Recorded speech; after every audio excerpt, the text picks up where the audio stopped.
बेरोजगारी का शोर घनघोर होता चला जा रहा है और ये शोर इतना गूंजने शुरू हो गया है कि मानो बेरोजगारी का जो रोग है वो अब लाइलाज हो चुका है और इसका कोई इलाज ही ना हो।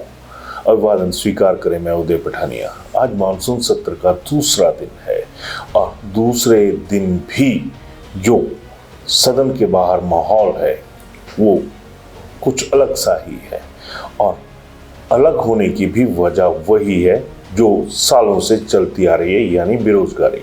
जरा ये दृश्य देखिए।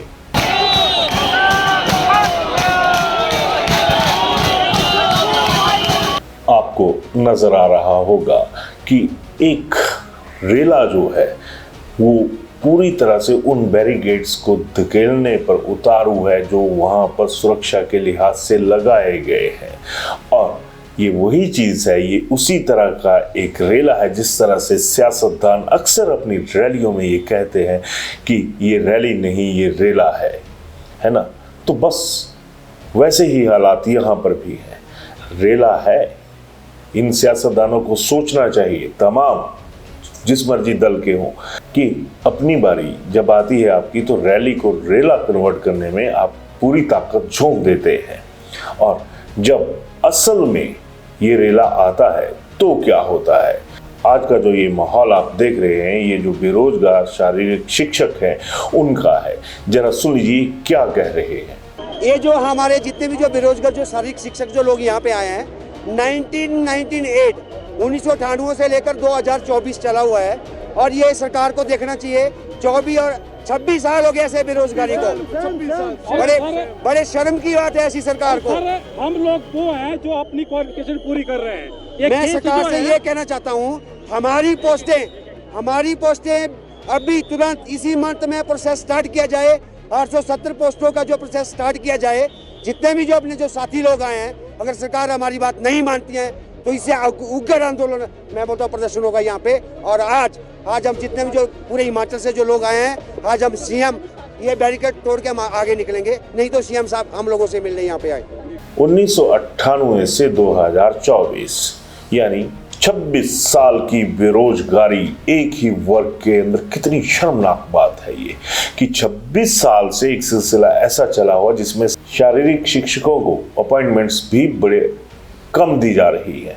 और यही वजह है कि अब ये जो शारीरिक शिक्षक हैं वो ये भी कह रहे हैं कि शिक्षा का भट्ठा क्यों नहीं बैठेगा जब जो शिक्षा के लिए जरूरी मानक हैं, जरूरतें हैं, वो पूरी ही नहीं हो रही। जरा ये भी सुन लीजिए। हमारे हिमाचल में एजुकेशन का स्तर कहाँ जा रहा है? आज की डेट में कहाँ जा रहा है? हम 2 नंबर पे थे एजुकेशन के मामले पे, आज हम 18वें नंबर पे चले गए। कारण क्या है? शिक्षक जो है रोड पे है, जो सिखाने वाला है रोड पे है। बेरोजगार सारी शिक्षक। स्पोर्ट्स के मामले में हिमाचल जीरो है हिमाचल स्पोर्ट्स के लिए। तो स्पोर्ट्स को बढ़ावा कौन देगा? स्पोर्ट्स को आगे कौन बढ़ाएगा? सारी शिक्षक जो रोड पे है। सत्ता में पायदान कहने को होते हैं कि सत्ता में पायदान, अगर आपके पास बहुमत है तो आप सत्ता में है, नहीं है तो आप उस पायदान पर हैं जिस पर विपक्ष होता है। और आम आदमी की जिंदगी राजनेताओं की तरह नहीं होती है। आज तमाम सदन के अंदर हैं, बाहर ये लोग चीख रहे हैं और ये भी कह रहे हैं कि हमें हमारा हक दे दीजिए, हमारी बैच वाइज कर दीजिए, कमीशन वाइज कर दीजिए। ये जो केस है ये गवर्नमेंट के बीच में और CPID के बीच में है। हमारा कोई केस नहीं है। गवर्नमेंट ने LP लगाई हुई है, हम लोगों को बिना मतलब के रखा हुआ है कोर्ट में। हम चाहते हैं कि कंडीशनल भर्तियां की जाए और हमारी स्टार्ट की जाए। अगर उनका होता है गवर्नमेंट देखेगी। हमने केस नहीं लगाया है, हम क्वालिफिकेशन पूरी कर रहे हैं। हम चाहते हैं कि हमारी भर्ती जो है 50% कमीशन और 50% जैसे होती है वैसे सीनियरिटी से की जाए।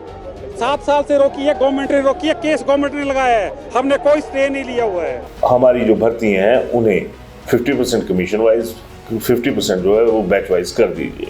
लेकिन सुनवाई कौन करे? अंदर क्या चल रहा है, बाहर क्या चल रहा है, इसमें भेद करना बहुत जरूरी हो चुका है।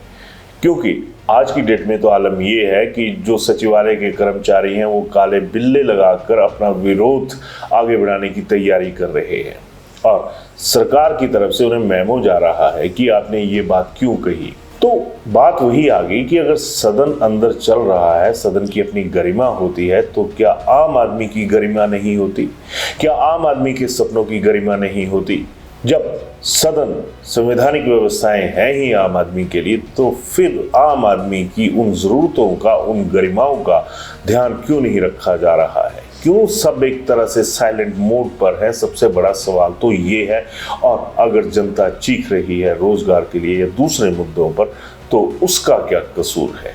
बेरोजगारी को जनता ने तैयार नहीं की है। बेरोजगारी इसलिए पैदा हुई कि रोजगार के जो मौके हैं वो नहीं बन पा रहे हैं। और जब सियासत की बात आती है तो बीजेपी कहती है कि कांग्रेस ने कुछ नहीं किया, कांग्रेस कहती है कि बीजेपी ने कुछ नहीं किया। फिर करेगा कौन? नीति निर्धारण कौन करता है?